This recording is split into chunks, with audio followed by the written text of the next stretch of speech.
أما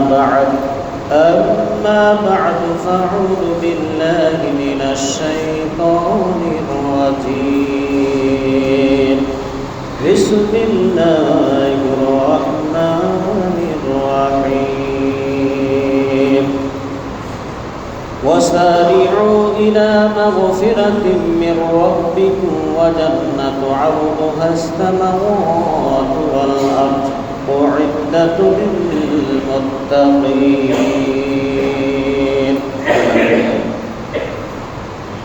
أصيام جنة فإذا كان يوم صوم أحدكم فلا يرفث ولا يغضب رواه البخاري والمسلم। সম্মানিত মুসলিমবৃন্দ, যাবতীয় প্রশংসা সেই মহান আল্লাহ তাআলার, যেই মহান আল্লাহ তাআলা আমাদেরকে দীর্ঘ একটি মাস সিয়ামের পর শাওয়াল মাসের প্রথম জুমায় তিনি আমাদেরকে একত্রিত হওয়ার সুযোগ দান করেছেন। আমরা একত্রিত হতে পেরেছি, এই জন্য সর্বপ্রথম সেই মহান আল্লাহ তাআলার শুকরিয়া আদায় করি। আমরা সবাই বলি আলহামদুলিল্লাহ। সেই রাসূলের প্রতি দুরূদ ও সালাম বর্ষিত হোক, যে রাসূল অক্লান্ত পরিশ্রম করে গেছেন একমাত্র মানব জাতির জন্য। সেই রাসূলের প্রতি দুরূদ ও সালাম বর্ষিত হোক নবী সাল্লাল্লাহু আলাইহি ওয়াসাল্লাম। আজকে আমার খুতবার বিষয়টা হচ্ছে রমজানের পর কেমন হবে মুমিনের জীবনধারা। রমজানের পর মুমিনের কেমন হবে তার জীবনধারা উল্লিখিত বিষয়ের উপর আলোচনা করি আমি আমার বক্তব্য টানার চেষ্টা করব ইনশাআল্লাহুল আজিজ। আমা তাওফিক ইল্লা বিল্লাহ আলাইহি তাওয়াক্কালতু ওয়া ইলাইহি উনীব। সম্মানিত উপস্থিতি, রমজান মহান আল্লাহ তাআলা আমাদেরকে একটা সুবর্ণ সুযোগ দিয়েছিলেন। একটা অফার ঘোষণা করেছিলেন, যেই অফারটা আমরা অনেকেই গ্রহণ করেছি, কিন্তু অনেক মানুষ সেই অফার পাওয়ার সাথে সাথে অফারের মাসও শেষ, তার ধারাবাহিকতাও শেষ। আজকের বিষয়টা হচ্ছে যাতে আমরা ধরে রাখতে পারি, অব্যাহত রাখতে পারি, ইবাদতটা যাতে করে আমরা ধরে রাখতে পারি, সেই জিনিসটাকে 11টা মাস মহান আল্লাহ তাআলা একটা মাস আমাদেরকে দিয়েছিলেন প্রশিক্ষণের জন্য। যেমন বিসিএস যারা পরীক্ষা দেয় তারা 1 বছর 2 বছর ধরে সাধনা করে কষ্ট স্বীকার করে তারা চিন্তা করে যে আমি এই কষ্টটা যদি করি সামনে আমার সফলতা হাতছানি দিয়ে ডাকছে আমার। এরপরে যারা সেনাবাহিনী বা বিভিন্ন বাহিনীর যারা প্রশিক্ষণ দেয় তাদের একটা উদ্দেশ্য থাকে যে মূল জায়গায় গিয়ে যেন কোনো ফিতনায় না পড়ে, ফাসাদে না পড়ে, কোনো সমস্যায় না পড়ে, এই জন্য তাকে একটা ট্রেনিং দেওয়া হয়। ঠিক মহান আল্লাহ তাআলা আমাদেরকে একটা মাস ট্রেনিংয়ের ব্যবস্থা করেছিলেন, সেটা হচ্ছে রমজান মুবারক। সেই রমজান মাসে আমরা কি করেছি? ইবাদত বন্দেগী করেছি, দান খয়রাত করেছি, কোরআন তিলাওয়াত করেছি, আরও অনেক কিছু করেছি। সেটা যাতে করে অব্যাহত থাকে এই কারণে মহান আল্লাহ তাআলা 1 মাস আমাদেরকে দিয়েছিলেন। সেই প্রশিক্ষণটা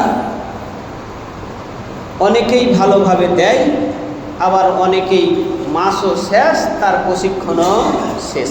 এটা যাতে না হয়, আমার আজকের বিষয়টা হচ্ছে কোন কোন কাজগুলি করলে আমরা সেই জিনিসটাকে ধরে রাখতে পারবো, অব্যাহত রাখতে পারবো, এটাই হচ্ছে আজকের আমার আলোচ্য বিষয়।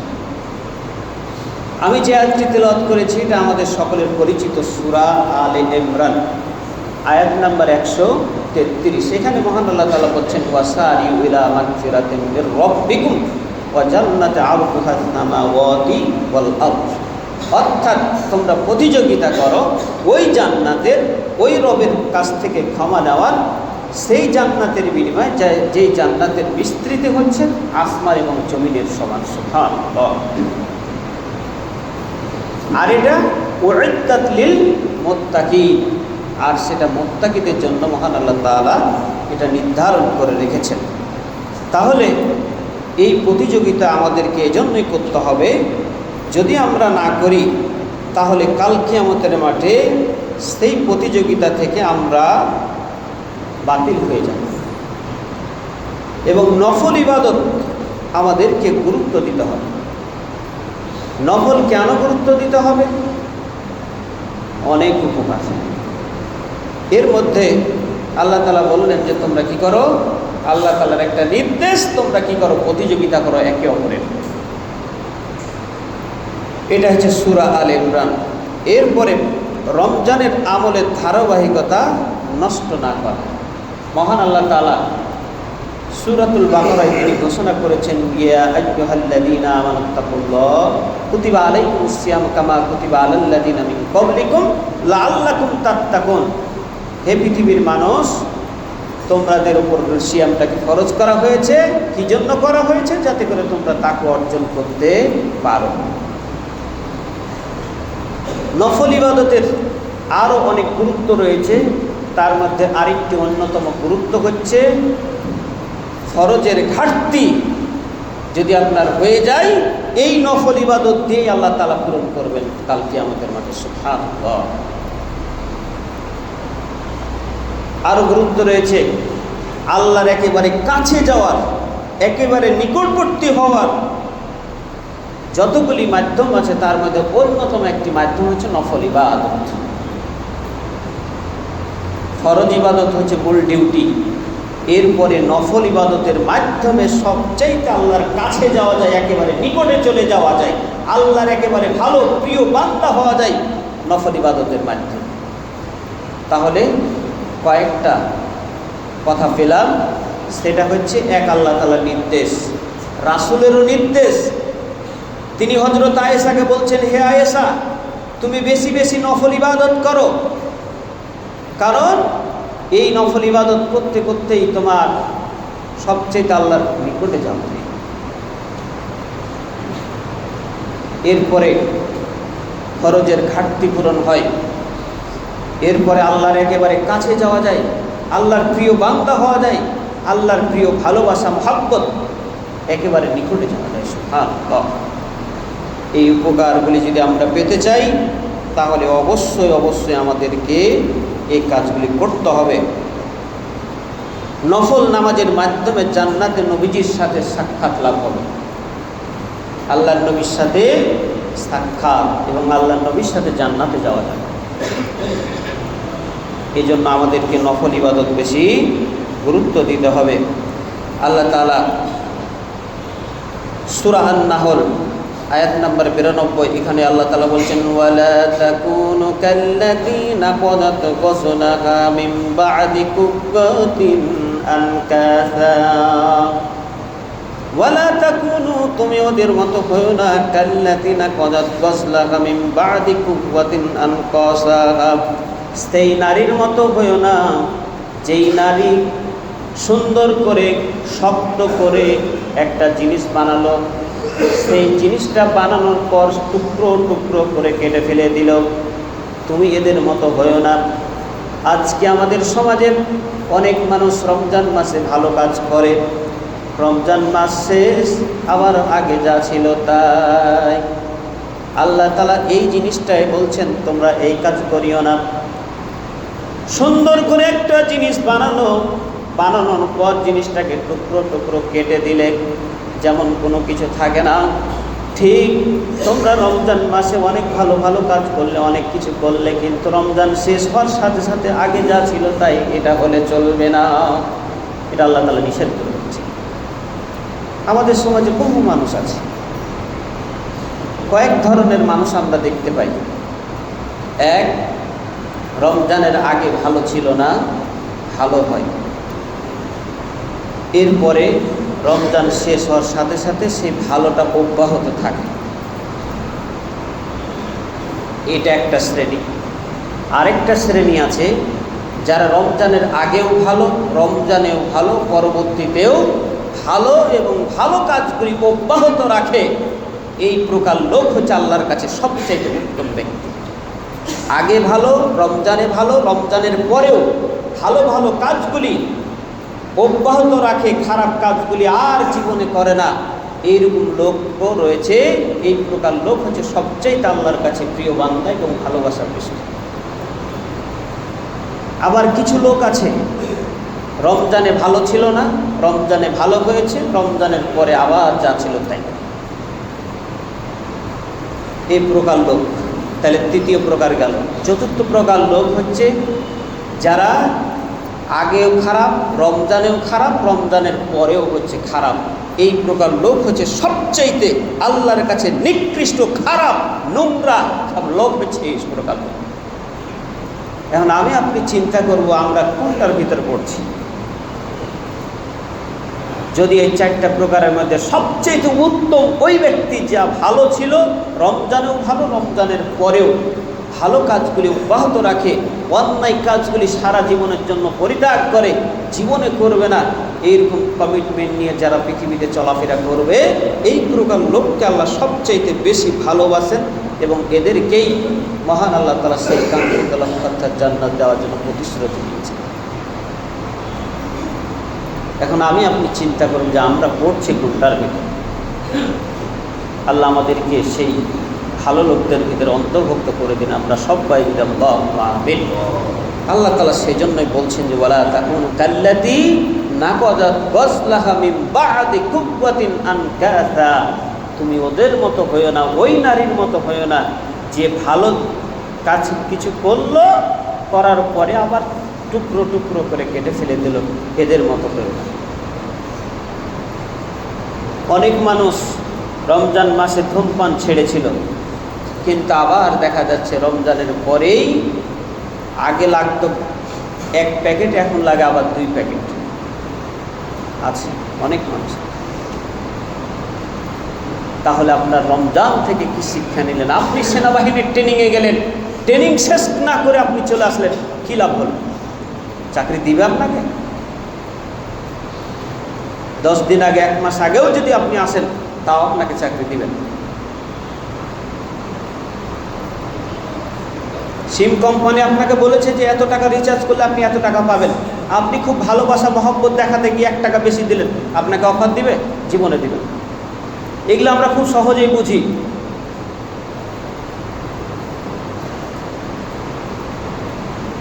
অতএব আল্লাহ যেন আমাদেরকে কথাগুলি মেনে চলার তৌফিক দান করেন, আমরা সবাই আল্লাহুম্মা আমিন।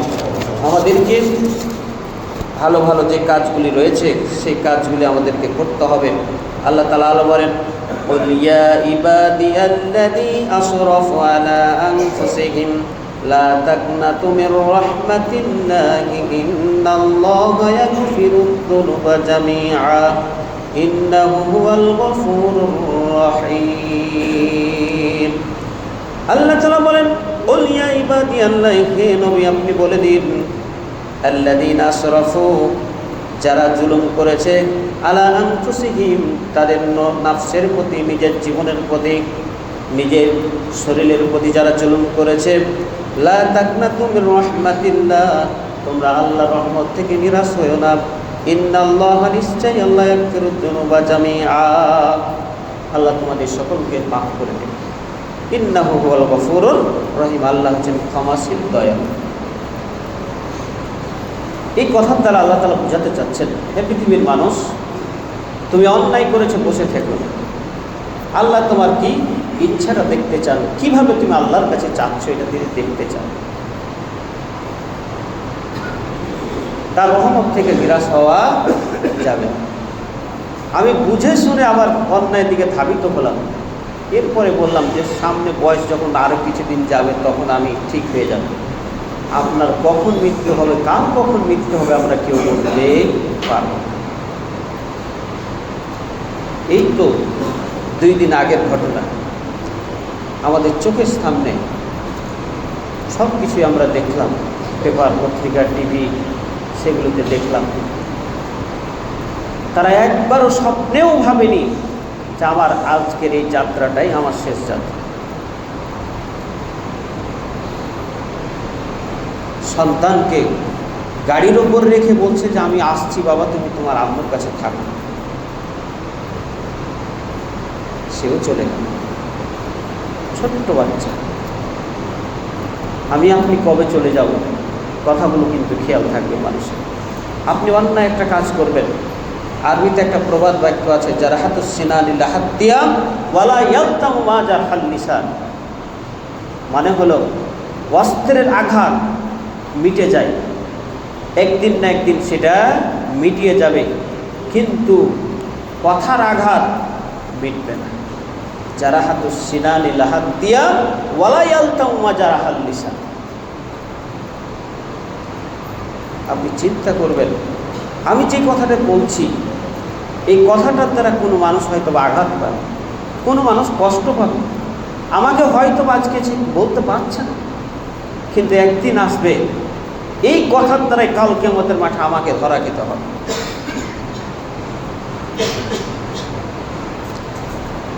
তাই আমি যেটুকু বলছিলাম যে আমাদেরকে এই কাজগুলি করতে হবে আল্লাহর কাছে নফল ইবাদত। ভালোবাসা প্রিয় হতে হলে, আল্লাহর কাছে যেতে হলে আমাদেরকে নফল ইবাদতগুলি বেশি বেশি করতে হবে। সেরকম কিছু আমল, যেমন 1 নম্বর আমল যেটা আমরা করতে পারি এই মাসে, সেটা হচ্ছে শাওয়াল মাসের সিয়াম। শাওয়াল মাসের সিয়াম, নবী করিম সাল্লাল্লাহু আলাইহি সাল্লাম বলছেন, মান সামা রমাদানা সুম্মা আতবাহু সিত্তান মিন শাওয়ালি কানা কাসিয়ামি দাহারি। অর্থাৎ কেউ যদি শাওয়াল মাসের 6টা রোজা রাখে, রমজান মাসের 30টা, পাশাপাশি শাওয়াল মাসের 6টা রোজা, সে যেন সারা বছরই সিয়াম পালন করা সওয়াব মহান আল্লাহ তাআলা তাকে দিয়ে দিলেন। সুবহানাল্লাহ। এই সিয়ামটা বেশিরভাগ মহিলারা কিন্তু করে, কিন্তু ছেলেরা বিভিন্ন কাজের অজুহাত দেখিয়ে, ভাই খুব ব্যস্ত, এটা সেটা বলে উড়িয়ে দেয়। একটা সিয়াম রাখলে আপনার 10টা সিয়ামের সওয়াব আল্লাহ তাআলা দান করেন। সুবহানাল্লাহ। তাহলে ওদিকে 30 × 10 = 300, আর এই যে শাওয়াল মাসের যে 6টা সিয়াম রাখলেন, 6 × 10 = 60, অর্থাৎ 360 দিনের সওয়াব আল্লাহ তাআলা আপনাকে দিয়ে দিলেন। সুবহানাল্লাহ। এখন একটা প্রশ্ন আসতে পারে যে আমি কি সিয়ামটা একসাথে রাখবো না আলাদা আলাদা রাখলে হবে? একসাথে রাখতে পারলে ভালো, একসাথে রাখতে পারলে ভালো, না হলে যে কোনো টাইমে যে কোনো সময় রাখতে পারবেন।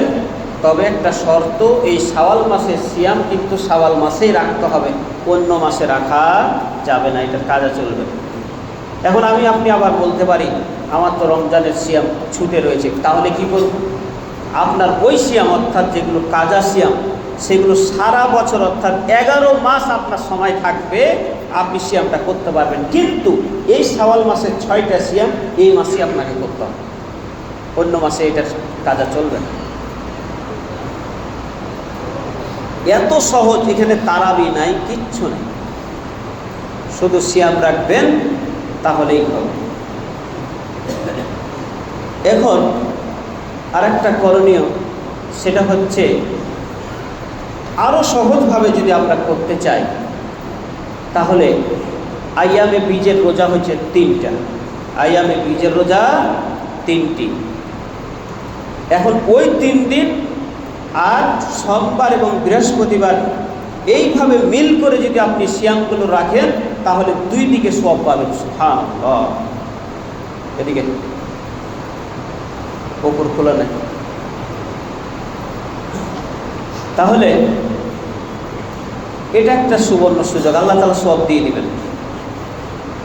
তাহলে আইয়ামে বীজের হচ্ছে 3টা রোজা, আর সোমবার এবং বৃহস্পতিবার নবী করিম সাল্লাল্লাহু আলাইহি সাল্লামকে জিজ্ঞাসা করা হলো সোমবার এবং বৃহস্পতিবার রোজা সম্পর্কে।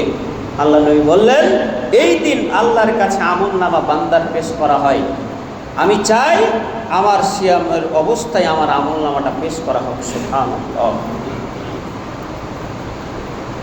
এত সওয়াব আল্লাহ নবী বলছেন যে আমি চাই সিয়াম অবস্থায় আমার আমলনামাটা আল্লাহর কাছে পেশ করা হোক। আপনি কি হিসাবে পেশ করবেন, আপনি এখন চিন্তা করে দেখেন।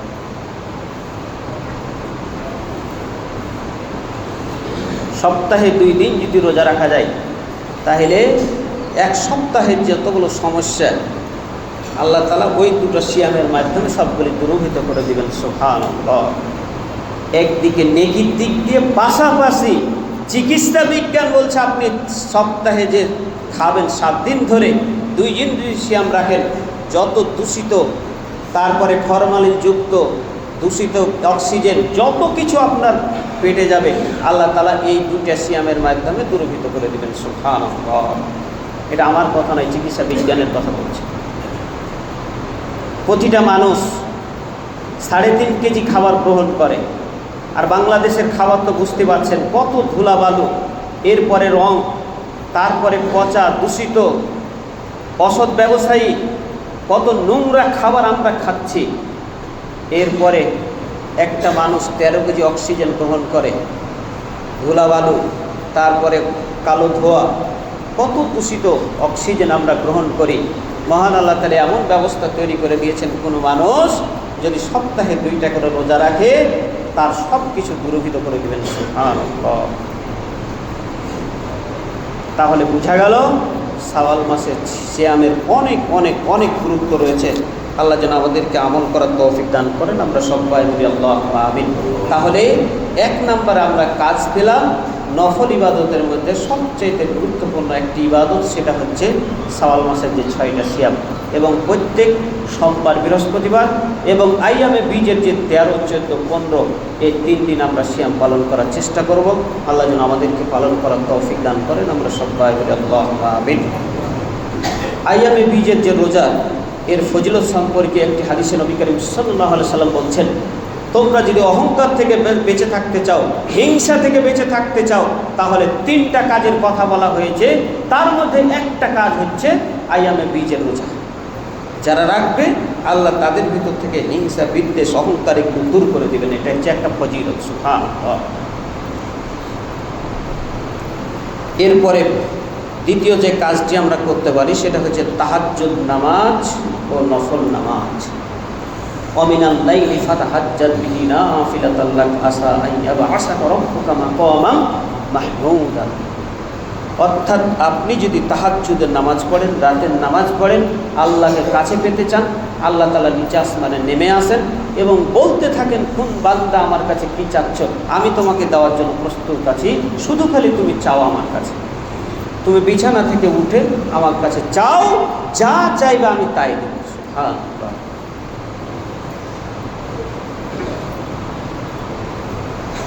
আর ফরজ ইবাদতের পরে সবচেয়ে গুরুত্বপূর্ণ নামাজ হচ্ছে নফল নামাজ, অর্থাৎ রাতের নামাজ, তাহাজ্জুদের নামাজ। নবী করিম সাল্লাল্লাহু আলাইহি সাল্লাম বলছেন, আফজালুস সালাতি বাদাল ফারিদা সালাতুল লাইল। অর্থাৎ ফরজ সালাতের পর গুরুত্বপূর্ণ সালাত হচ্ছে রাতের সালাত। এটা সহিহ মুসলিম, হাদিসটার নম্বর হচ্ছে 1163 নম্বর, 1163 নম্বর সহিহ মুসলিমে হাদিসটি রয়েছে।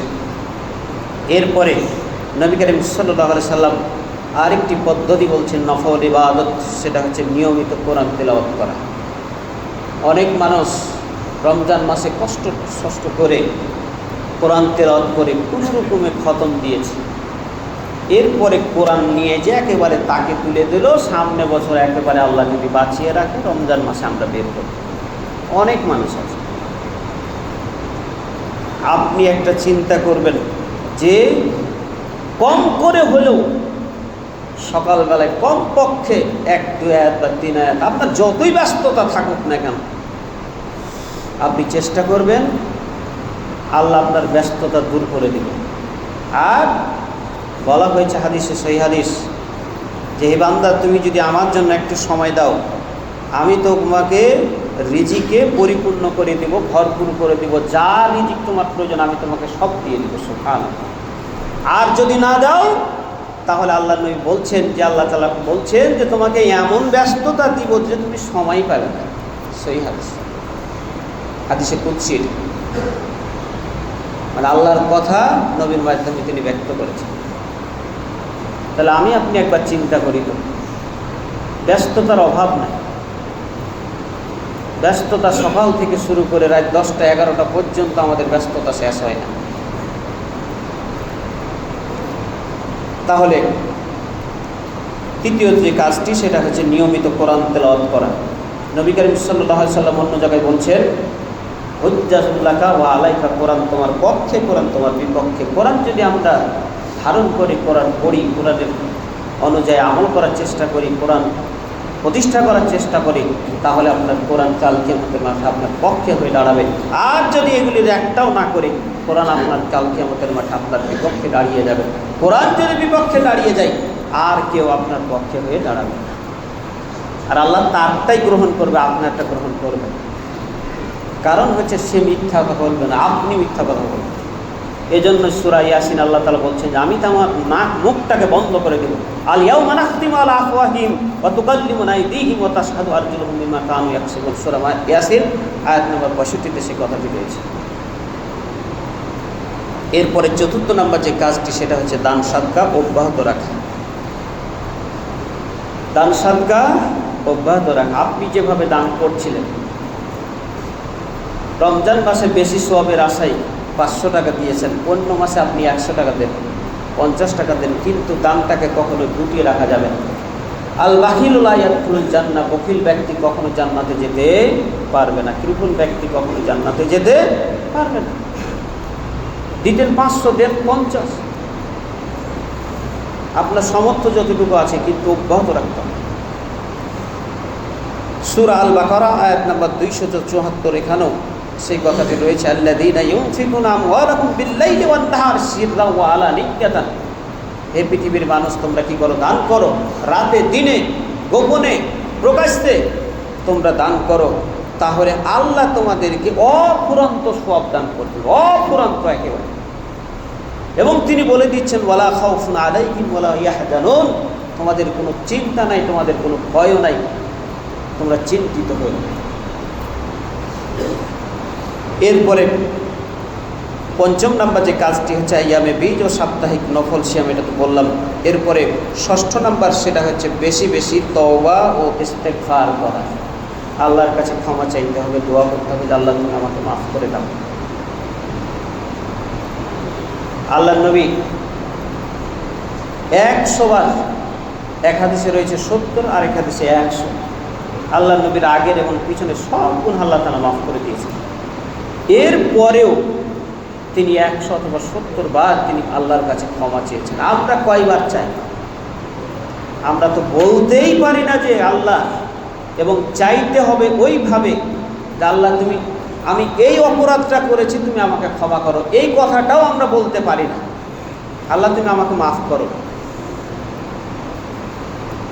আপনি মাফ চাইবেন, অপরাধ স্বীকার না করে যদি মাফ চান, তাহলে কি হবে? হবে না। অপরাধ স্বীকার করে আল্লাহর কাছে বলতে হবে যে আল্লাহ, আমি এই অপরাধটা করেছি, তুমি আমাকে মাফ করো। এরপরে আমি আর জীবনে এই কাজটা করব না, তুমি আমাকে মাফ করো। তাহলে হলো কথা। আমি অপরাধ স্বীকার করলাম না, আল্লাহর কাছে বললাম আল্লাহ তুমি মাফ করে দাও, মাফ করে দাও।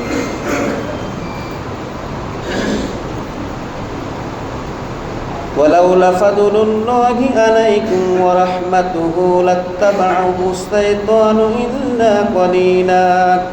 যদি তোমাদের উপর আল্লাহর অনুগ্রহ রহমত না থাকতো, তবে অল্প কয়েকজন ছাড়া তোমরা সবাই শয়তানের অনুসরণ করতে। এটা হচ্ছে সূরা নিসা আয়াত নম্বর 83, এখানে সেই কথাটি রয়েছে।